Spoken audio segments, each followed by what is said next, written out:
আমিও আমার বাহু সুধীরের কোমরের চারপাশে শক্ত করে জড়িয়ে ধরলাম। যখন আমার মনে হল সুধীর এখন পরবর্তী প্রোগ্রামের চেষ্টা করতে পারে, আমি ধীরে ধীরে বললাম, সুধীর, দরজা বন্ধ করে দাও। সুধীর আমাকে তাকিয়ে বলল, এই সময় এখানে কে আসতে পারে? কিন্তু আমি হালকা হাসি দিয়ে বললাম, তবুও দরজা বন্ধ করে দাও, প্লিজ।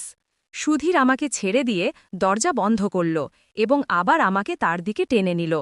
যখন সে আবার আমাকে তার বাহুতে জড়াল, আমি ধীরে ধীরে বললাম, সুধীর, লাইটও বন্ধ করে দাও। বন্ধুরা, আমার পরের গল্প আরও উত্তেজনাপূর্ণ এবং মজাদার হতে চলেছে। প্লিজ বন্ধুরা, আমাকে সাপোর্ট করো এবং ভিডিওটি লাইক করো আর চ্যানেলটি সাবস্ক্রাইব করো। বন্ধুরা, প্লিজ গল্পটি সম্পূর্ণ শোনো, তবেই পুরো গল্পের আনন্দ পাবে। চলো, আমি তোমাদের পুরো গল্প শোনাই। যখন সব কিছু হয়ে গেল, আমি তৎক্ষণাৎ অর্জুনকে পিছে সরে যেতে বললাম। আমার হৃদয় জোরে ধরফর করছিল এবং শ্বাসও অনিয়ন্ত্রিত হয়ে পড়ছিল। আমি নিজেকে সামলে নিয়ে অর্জুনকে ঘর থেকে বেরিয়ে যাওয়ার ইশারা করলাম। কিছুক্ষণ পরে সে কিছু না বলে মাথা নিচু করে ঘর থেকে বেরিয়ে গেল। সে যাওয়ার সাথে সাথেই আমি কাঁপতে কাঁপতে বিছানা থেকে উঠলাম এবং দ্রুত বাথরুমের দিকে এগিয়ে গেলাম। আমার মন দ্বিধায় ভরে গেল। আমি কি করলাম? বিয়ে হওয়া সত্ত্বেও আমি অন্য কারো সাথে সম্পর্কে জড়িয়ে পড়লাম, আর সেটাও আমার থেকে ১৫ বছর ছোট একটি ছেলের সাথে। এটা ভেবে আমার হৃদয় আরও দ্রুত স্পন্দিত হতে লাগল। আমি নিজেকে শান্ত করার চেষ্টা করলাম, এটা ভেবে যে যা হয়েছে তা হওয়া উচিত ছিল না, কিন্তু এখন আমাকে পরিস্থিতি সামলাতে হবে। আমি বাথরুমে নিজেকে পরিষ্কার করলাম এবং নিজেকে প্রতিশ্রুতি দিলাম যে এখন থেকে আমি খুব সতর্ক থাকব। গোসল করার পর আমি আমার সালোয়ার স্যুট পরলাম, চুল ঠিক করলাম এবং বিছানায় গিয়ে শুয়ে পড়লাম। সারাদিনের ক্লান্তি এবং এই দ্বিধা আমাকে ক্লান্ত করে দিয়েছিল এবং আমি কখন ঘুমিয়ে পড়লাম তা বুঝতেই পারিনি। রাত প্রায় ৯টা বাজে, দরজার ঘণ্টা বাজল। ঘুম থেকে হঠাৎ জেগে উঠে আমি ঘড়ির দিকে তাকালাম। ৯টা বাজে গেছে, আমি নিজেকে বললাম এবং দ্রুত দরজার দিকে এগিয়ে গেলাম। দরজা খুলতেই দেখলাম রিয়া দাঁড়িয়ে আছে এবং তার সাথে তার ছোট ছেলে রোহানও আছে, যে প্রায় ৮ বছরের। রিয়া দিদি, আপনি এই সময়ে সব ঠিক আছে? আমি জিজ্ঞাসা করলাম। রিয়া উত্তর দিল, ও দিদি, আমার বাবার অবস্থা খুব খারাপ হয়ে গেছে, আমরা এই মাত্র খবর পেয়েছি। আমি এবং মোহন এখনই সেখানে যাচ্ছি। তুমি কি রোহানকে ২ দিনের জন্য তোমার কাছে রাখতে পারবে? আমরা শীঘ্রই ফিরে আসব। আমি তৎক্ষণাৎ বললাম, কোনো সমস্যা নেই দিদি, এটাও তো আপনারই বাড়ি, আপনি নিশ্চিন্ত হয়ে যান। রিয়া রোহানকে আমার কাছে রেখে তাড়াহুড়ো করে চলে গেল। আমি দরজা বন্ধ করলাম এবং রোহানকে নিয়ে ভিতরে এলাম। ঘড়িতে ৫টা বাজে। আমি টিভি চালু করলাম এবং রোহানকে জিজ্ঞাসা করলাম, তুমি খেয়েছ? রোহান মাথা নাড়িয়ে বলল, না আটি, এখনও খাইনি। আমি হেসে বললাম, তুমি টিভি দেখো, আমি খাবার গরম করে দিচ্ছি। আমি রান্নাঘরে গিয়ে খাবার গরম করতে লাগলাম। খাবার পর্যাপ্ত ছিল, তাই আমার চিন্তা করার দরকার ছিল না। খাবার গরম করে টেবিলে রাখলাম এবং রোহানকে পরিবেশন করলাম। আমিও তার পাশে চেয়ারে বসলাম। অর্জুন এখনও খেতে আসেনি, আর আমি তাকে ডাকতে যেতে চাইছিলাম না। তার দিকে তাকাতে আমার অস্বস্তি হচ্ছিল। আমি ভাবছিলাম, যা ঘটেছে তাতে কার ভুল ছিল, আমার নাকি অর্জুনের? অর্জুনের পায়ের শব্দ শুনে আমি আমার ভাবনা থেকে বেরিয়ে এলাম। তার দিকে না তাকিয়েই বললাম, খেয়ে না অর্জুন, আমি গরম করে দিয়েছি। সে সামনের চেয়ারে বসল এবং নিঃশব্দে খেতে শুরু করল। আমিও খাচ্ছিলাম, কিন্তু বারবার নিচে তাকাচ্ছিলাম। আমি ভাবছিলাম, একজন বিবাহিতা মহিলা হয়েও আমি কি করেছি? অর্জুন খেতে খেতে জিজ্ঞাসা করল, এই বাচ্চাটি কে? আমি চোখ না তুলে উত্তর দিলাম, এটা রিয়া দিদির ছেলে, তার বাবার হঠাৎ অসুস্থ হয়ে পড়েছে, তাই সে তার কাছে গেছে। এরপর আমাদের মধ্যে আর কোনো কথা হলো না। অর্জুন খাওয়া শেষ করে গুডনাইট বলে ওপরে চলে গেল। আমি থালা বাসন তুলে রান্নাঘরে রাখলাম, তারপর আমার রুমে গিয়ে দরজা ভেতর থেকে বন্ধ করে দিলাম।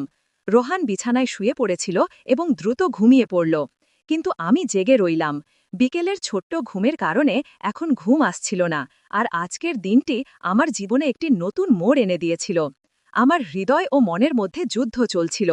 হৃদয় বলছিল, যা হয়েছে তা ঠিক হয়েছে, আর মন এটাকে ভুল প্রমাণ করতে চাইছিল। হৃদয় আবারও বলছিল, বিবাহিত হয়েও আমি একটি অসম্পূর্ণ জীবন যাপন করছি, আর যদি ভাগ্য আমার জন্য কোনো পথ খুলে দেয়, তাহলে তাতে কি কোনো অন্যায় আছে? এই ভাবনায় ডুবেছিলাম, হঠাৎ দরজায় কড়া নাড়া শুনলাম। বাড়িতে আমি ও রোহান ছাড়া শুধু অর্জুনই ছিল, তাই কড়া নাড়া দিচ্ছিল সে। আমার হৃদয় দ্রুত স্পন্দিত হতে লাগল। আমি চুপ করে শুয়ে থাকার চেষ্টা করলাম, কিন্তু আবার কড়া নাড়া হল। রোহান যেন না জেগে যায় এই ভেবে এবং কোনো ভুল বোঝাবুঝি এড়াতে আমি ধীরে ধীরে উঠে দরজা খুললাম।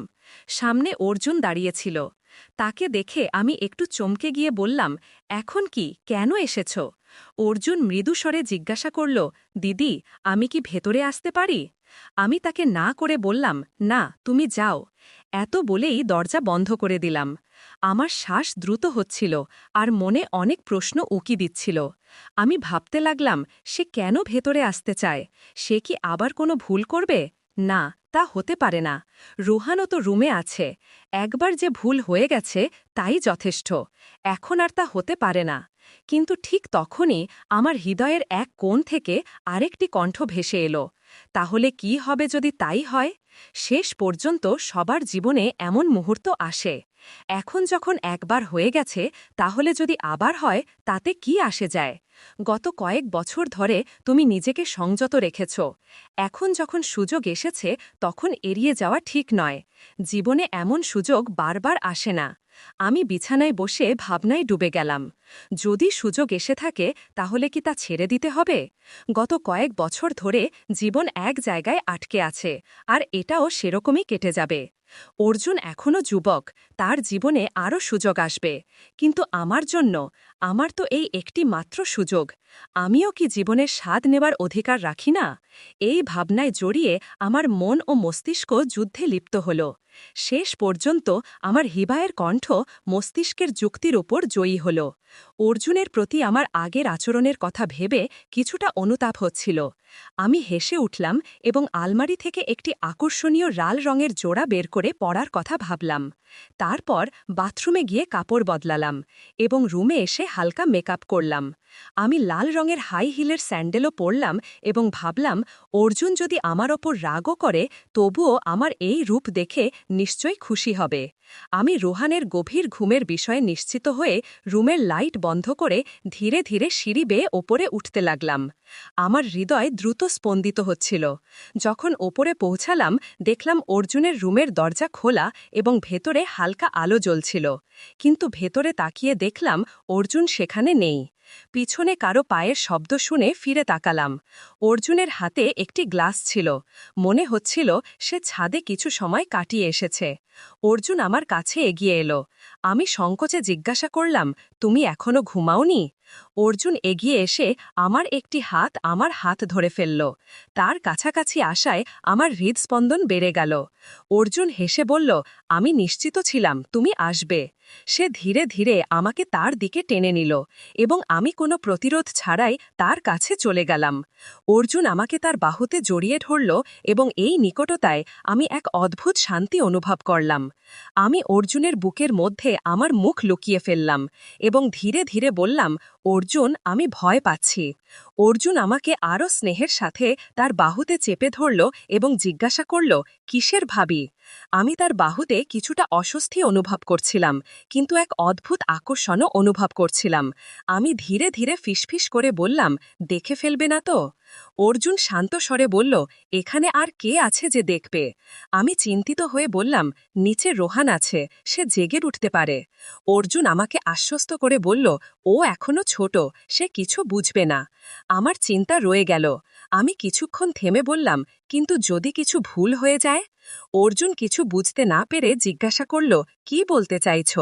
আমি কিছুটা লজ্জা পেলাম এবং তারপর ধীরে ধীরে বললাম, যদি আমি গর্ভবতী হয়ে যাই।